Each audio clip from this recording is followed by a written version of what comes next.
ಪರಪನಗ್ರಹಾರ ಜೈಲಲ್ಲಿರುವಂತಹ ನಟ ದರ್ಶನ್ಗೆ ಐಟಿ ತನಿಖೆಯ ಬಿಸಿ ತಟ್ಟತ್ತ 82 ಲಕ್ಷ ಹಣವನ್ನ ದರ್ಶನ್ ಮನೆಯಲ್ಲಿ ಪೊಲೀಸರು ಸೀಸ್ ಮಾಡಿಕೊಂಡಿದ್ರು. ಈ ಒಂದು 82 ಲಕ್ಷ ಹಣದ ಮೂಲವನ್ನ ಹುಡುಕ್ತಾ ಇದ್ರು. ಸದ್ಯಕ್ಕೆ ಐಟಿ ತನಿಖೆಯ ಬಿಸಿ ತಟ್ಟತ್ತ ನಟ ದರ್ಶನ್ಗೆ 82 ಲಕ್ಷದ ಜೊತೆಗೆ 30 ಲಕ್ಷ ಕಂಟಕಾನ ಆಪ್ತ ಪ್ರದೋಷ್ ಮನೆಯಲ್ಲಿ ಈ 30 ಲಕ್ಷ ರೂಪಾಯಿ ಹಣ ಸಿಕ್ಕಿರುತ್ತೆ. ಈಗಾಗಲೇ 82 ಲಕ್ಷದ ಬಗ್ಗೆ ಐಟಿ ತನಿಖೆಯನ್ನ ಆರಂಭಿಸಿದೆ. ಒಂದಷ್ಟು ತನಿಖೆಯನ್ನ ಮಾಡ್ತಾ ಇರುವಂತದ್ದು ಐಟಿ ಅಧಿಕಾರಿಗಳು. ಪ್ರದೋಷ್ ಮನೆಯಲ್ಲೂ ಕೂಡ 30 ಲಕ್ಷ ಹಣ ಸಿಕ್ಕಿತ್ತು. ಈ ಬಗ್ಗೆ ಪ್ರದೋಷ್ಗೆ ಐಟಿ ಅಧಿಕಾರಿಗಳು ಪ್ರಶ್ನೆಯನ್ನ ಮಾಡಲಿದ್ದಾರೆ. 30 ಲಕ್ಷದ ಹಣದ ಬಗ್ಗೆ ಪ್ರದೋಷ್ ಎಲ್ಲೂ ಕೂಡ ಬಾಯ್ ಬಿಟ್ಟಿಲ್ಲ. ಯಾರ್ದಿದು, ನನ್ನ ಮನೇಲಿ ಯಾಕೆ ಬಂತು ಅನ್ನೋ ನಿಟ್ಟಿನಲ್ಲಿ ಉತ್ತರವನ್ನ ಕೊಟ್ಟಿಲ್ಲ ಪ್ರದೋಷ್. ಈ ಹಣ ಯಾರದ್ದು ಹಾಗಾದ್ರೆ? ದರ್ಶನ್ ಕೊಟ್ಟಿದ್ದಾರಾ ಅಥವಾ ಬೇರೆ ಎಲ್ಲಿಂದಾದ್ರೂ ತಂದಿರೋದಾ ಅಥವಾ ಇನ್ನಿತರ ಗೆಳೆಯರು ಯಾರಾದ್ರೂ ಕೊಟ್ರ ಅನ್ನೋದ್ರ ಬಗ್ಗೆ ಐಟಿ ಅಧಿಕಾರಿಗಳು ವಿಚಾರಣೆಯನ್ನ ಮಾಡಲಿದ್ದಾರೆ. ವಿಚಾರಣೆ ಈಗಾಗಲೇ ಮುಂದುವರೆದಿದೆ. ಇದರ ಬಗ್ಗೆ ಹೆಚ್ಚಿನ ಡೀಟೇಲ್ಸ್ ನೀಡ್ತಾರೆ ನಮ್ಮ ಪ್ರತಿನಿಧಿ ಮಾದೇಶ್ ಲೈವ್ ನಲ್ಲಿ ಜಾಯ್ನ್ ಆಗಿದ್ದಾರೆ. ಮಾದೇಶ್, ಸದ್ಯಕ್ಕೆ ದರ್ಶನ್ಗೆ ಒಂದ್ ಕಡೆ ಐಟಿ ಕಂಟಕ ತಪ್ಪಿದ್ದಲ್ಲ ಅಂತಾನೆ ಹೇಳಬಹುದು. ಇತ್ತ ಪ್ರದೋಷ್ ಮನೆಯಲ್ಲಿ 30 ಲಕ್ಷ ಸಿಕ್ಕಿತ್ತಲ್ಲ, ಆ 30 ಲಕ್ಷ ಕೊಟ್ಟಿರೋದು ಯಾರಂತೆ? ಪ್ರದೋಷ್ ಹೇಳ್ತಾರೆ ನಂದಲ್ಲ ಅಂತ ಹೇಳಿಕೆಯನ್ನ ಕೊಡ್ತಿದ್ದಾರಂತೆ. ಹಾಗಾದ್ರೆ ಈ 30 ಲಕ್ಷ ಕೂಡ ದರ್ಶನ್ಗೆ ಸೇರಿದ್ದ ಹೇಗೆ ಅಂತ?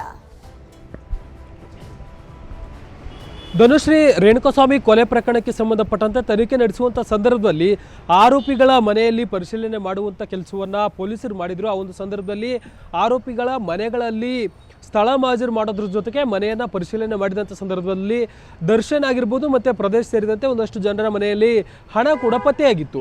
ದರ್ಶನ್ ಮನೆಯಲ್ಲಿ 82 ಲಕ್ಷ ಹಣ ಪತ್ತೆಯಾಗಿದ್ದರೆ ಮತ್ತೋರ್ವ ಆರೋಪಿ ಪ್ರದೋಷ್ ಮನೆಯಲ್ಲಿ ಬರೋಬ್ಬರಿ 30 ಲಕ್ಷ ಹಣವನ್ನು ಪತ್ತೆ ಮಾಡುವಂಥ ಕೆಲಸವನ್ನು ಪೊಲೀಸರು ಮಾಡಿದರು. ಆ ಒಂದು ಪತ್ತೆಯಾಗಿದ್ದಂಥ ಹಣಕ್ಕೂ ಕೂಡ ಅವರಿಂದ ಕ್ಲಾರಿಫಿಕೇಶನ್ ಪಡೆಯುವಂಥ ಕೆಲಸವನ್ನು ಕೂಡ ಮಾಡಲಾಗಿತ್ತು. ಒಂದು ಕಡೆ ಪೊಲೀಸರು ಕೂಡ ಆ ಬಗ್ಗೆ ವಿಚಾರಣೆ ಮಾಡುವಂಥ ಕೆಲಸವನ್ನು ಮಾಡಿದರು.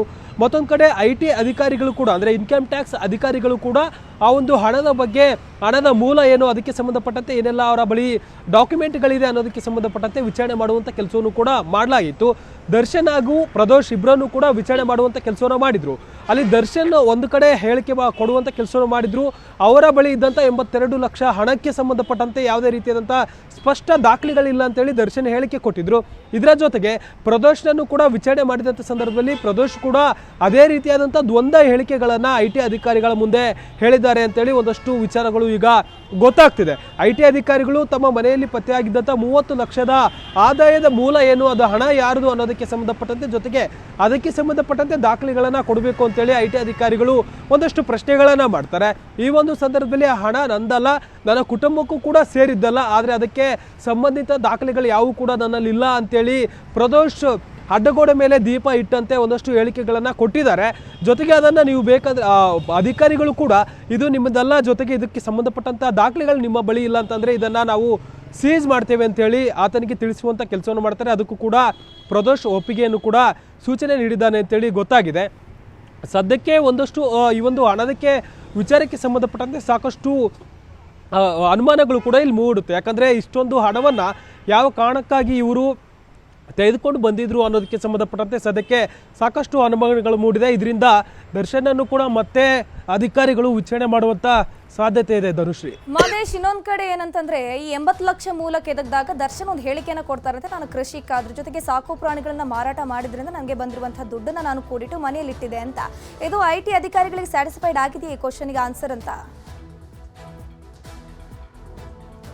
ಧನುಶ್ರೀ, ಈಗಾಗಲೇ ದರ್ಶನ್ರ ಹೇಳಿಕೆಯನ್ನು ಪಡೆಯುವಂಥ ಸಂದರ್ಭದಲ್ಲೂ ಕೂಡ ದರ್ಶನ್ ಆ ಒಂದು ವಿಚಾರಕ್ಕೆ ಸಂಬಂಧಪಟ್ಟಂತೆ ಅವರ ಮನೆಯಲ್ಲಿ 82 ಲಕ್ಷ ಏನು ಸಿಕ್ಕಿತ್ತಲ್ಲ ಅದಕ್ಕೆ ಸಂಬಂಧಪಟ್ಟಂತೆ ಕ್ಲಾರಿಫಿಕೇಷನನ್ನು ಪಡೆಯುವಂಥ ಸಂದರ್ಭದಲ್ಲಿ ನನಗೆ ಇದು ಕೃಷಿಯಿಂದ ಬಂದಿದೆ, ಅಂದರೆ ನಾನು ಒಂದಷ್ಟು ಕೃಷಿಯನ್ನು ಕೂಡ ಮಾಡ್ತೀನಿ, ಅದರಿಂದ ಒಂದಷ್ಟು ಆದಾಯ ಬಂದಿದೆ, ಇದರ ಜೊತೆಗೆ ಪ್ರಾಣಿಗಳನ್ನು ಸಾಕಿರ್ತೇನೆ, ಅದನ್ನು ಆಗಾಗ ಮಾರಾಟವನ್ನು ಕೂಡ ಮಾಡ್ತೇನೆ, ಅದಕ್ಕೂ ಕೂಡ ಅದರಿಂದಲೂ ಕೂಡ ನನಗೆ ಒಂದಷ್ಟು ಹಣ ಬಂದಿತ್ತು. ಇದರ ಜೊತೆಗೆ ನನ್ನ ಬರ್ತ್ಡೇ ಸಂದರ್ಭದಲ್ಲಿ ಅಭಿಮಾನಿಗಳು ನನಗೆ ಬಹುಮಾನ ಅಂತೇಳಿ ಒಂದಷ್ಟು ಹಣವನ್ನು ಕೂಡ ಕೊಡುವಂಥ ಕೆಲಸವನ್ನು ಮಾಡಿದರು. ಅದೆಲ್ಲವನ್ನು ಕೂಡ ಜೋಡಿಸಿಟ್ಟಂಥ ಸಂದರ್ಭದಲ್ಲಿ ಈ 82 ಲಕ್ಷ ನಾನು ಮನೆಯಲ್ಲಿಟ್ಟಿದ್ದೆ, ಅದಕ್ಕೆ ಸಂಬಂಧಪಟ್ಟಂತೆ ಯಾವುದು ಅಫಿಷಿಯಲ್ ಡಾಕ್ಯುಮೆಂಟ್ ಇಲ್ಲ ಅಂತೇಳಿ ದರ್ಶನ್ ಹೇಳಿಕೆ ನೀಡುವಂಥ ಕೆಲಸವನ್ನು ಮಾಡಿದರು. ಅಂದರೆ ಅಧಿಕಾರಿಗಳು ಪ್ರಶ್ನೆ ಮಾಡಿದಂಥ ಸಂದರ್ಭದಲ್ಲಿ ಅದಕ್ಕೆ ಸಬೂಬು ನೀಡುವಂತಹ ವಿಚಾರದಲ್ಲಿ ಈ ರೀತಿಯಾಗಿ ದರ್ಶನ್ ಹೇಳಿಕೆ ಕೊಟ್ಟಿದ್ರು. ಆದರೆ ಅದಕ್ಕೆ ಸೂಕ್ತ ದಾಖಲೆಗಳಿಲ್ಲ ಅಂತೇಳಿ ದರ್ಶನ್ ಸ್ವತಃ ಒಪ್ಪಿಕೊಂಡಿರೋದ್ರಿಂದ ಅದನ್ನು ಈಗ ಐಟಿ ಇಲಾಖೆಗೆ ಕೊಡಬೇಕು ಅಂತೇಳಿ ಕೋರ್ಟ್ ಕೂಡ ಆದೇಶವನ್ನು ಮಾಡುವಂಥ ಕೆಲಸವನ್ನು ಮಾಡಿತ್ತು. ಮತ್ತೊಂದು ಕಡೆ ಈಗ ಪ್ರದೇಶ್ ಕೂಡ ಅದೇ ರೀತಿಯಾದ ಹೇಳಿಕೆಯನ್ನು ನೀಡಿದ್ದಾರೆ. ಇಲ್ಲಿ ಕ್ವಶನ್ ಬರ್ತಿರೋದೇನಂತಂದ್ರೆ ಆ ಒಂದು ಸಂದರ್ಭದಲ್ಲಿ ಕೊಲೆ ನಡೆದಂಥ ಸಂದರ್ಭದಲ್ಲಿ ಅವರ ಮನೆಗಳಲ್ಲಿ ಸಿಕ್ಕಿರುವಂಥ ಹಣವನ್ನು ಇವರು ಸಾಕ್ಷ್ಯನಾಶ ಮಾಡೋದಕ್ಕೆ ಜೊತೆಗೆ ಆ ಒಂದು ಕೊಲೆ ಪ್ರಕರಣಕ್ಕೆ ಸಂಬಂಧಪಟ್ಟಂತೆ ಬಳಸೋದಕ್ಕೆ ಇವರು ಆ ಒಂದು ಹಣವನ್ನು ತೆಗೆದುಕೊಂಡು ಬಂದಿದ್ರು. ನಂತರದ ದಿನಗಳಲ್ಲಿ ಇವರು ಸಾಕ್ಷ್ಯನಾಶ ಮಾಡೋದಕ್ಕೆ ಮತ್ತೆ ಸಾಕ್ಷಿಗಳಿಗೆ ಕೊಟ್ಟು ಅದನ್ನು ಕೇಸನ್ನು ಮುಚ್ಚಾಕೋದಕ್ಕೆ ಪ್ಲಾನನ್ನು ಮಾಡ್ಕೊಂಡಿದ್ರು ಅನ್ನುವಂಥ ಆಯಾಮದಲ್ಲೂ ಕೂಡ ಪೊಲೀಸರು ತನಿಖೆ ಮಾಡುವಂಥ ಕೆಲಸವನ್ನು ಮಾಡಬೇಕಾಗಿತ್ತು. ಸದ್ಯಕ್ಕೆ ಈ ಒಂದು ವಿಚಾರಗಳು ಈಗ ಪತ್ತೆ ಆಗ್ತಿದೆ. ಮತ್ತೊಂದು ಹಂತದಲ್ಲಿ ದರ್ಶನ್ ಮತ್ತು ಪ್ರದೋಷ್ ಇಬ್ಬರನ್ನು ಕೂಡ IT ಅಧಿಕಾರಿಗಳು ವಿಚಾರಣೆ ಮಾಡುವಂಥ ಸಾಧ್ಯತೆ ಇದೆ. ಯಾಕಂದರೆ ಆ ಒಂದು ಹಣದ ಮೂಲ ಏನು, ಜೊತೆಗೆ ತನಿಖಾಧಿಕಾರಿಗಳು ಕೂಡ ಒಂದು ಹಣವನ್ನು ಇವರು ಎಲ್ಲಿಂದ ತಂದಿದ್ರು ಮತ್ತೆ ಅದನ್ನು ಯಾಕೆ ಬಳಕೆ ಮಾಡೋದಕ್ಕೆ ಪ್ಲಾನನ್ನು ಮಾಡ್ಕೊಂಡಿದ್ರು ಅನ್ನುವಂಥದ್ದನ್ನು ತನಿಖಾಧಿಕಾರಿಗಳು ಕೂಡ ಮುಂದಿನ ಹಂತದಲ್ಲಿ ಪತ್ತೆ ಹಚ್ಚುವಂಥ ಕೆಲಸವನ್ನು ಮಾಡಬೇಕಾಗುತ್ತೆ. ಯಾಕಂದರೆ ಈ ಒಂದು ವಿಚಾರ ಟ್ರಯಲ್ನಲ್ಲೂ ಕೂಡ ದರ್ಶನ್ ಮತ್ತು ತಂಡಕ್ಕೆ ಇದು ಎಲ್ಲ ಒಂದು ಕಡೆ ಕಂಟಕ ಆಗುವಂಥ ಸಾಧ್ಯತೆ ಇದೆ. ಯಾಕಂದರೆ ಆ ಒಂದು ಹಂತದಲ್ಲಿ ಅಂದರೆ ಪರಿಶೀಲನೆ ಮಾಡಿದಂಥ ಸಂದರ್ಭದಲ್ಲಿ ಕೊಲೆ ಆಗಿತ್ತು. ಕೊಲೆ ಆದಂಥ ಸಂದರ್ಭದಲ್ಲಿ ಈ ಆರೋಪಿಗಳು ಒಂದಷ್ಟು ಸಾಕ್ಷ್ಯನಾಶವನ್ನು ಕೂಡ ಮಾಡಿದರು.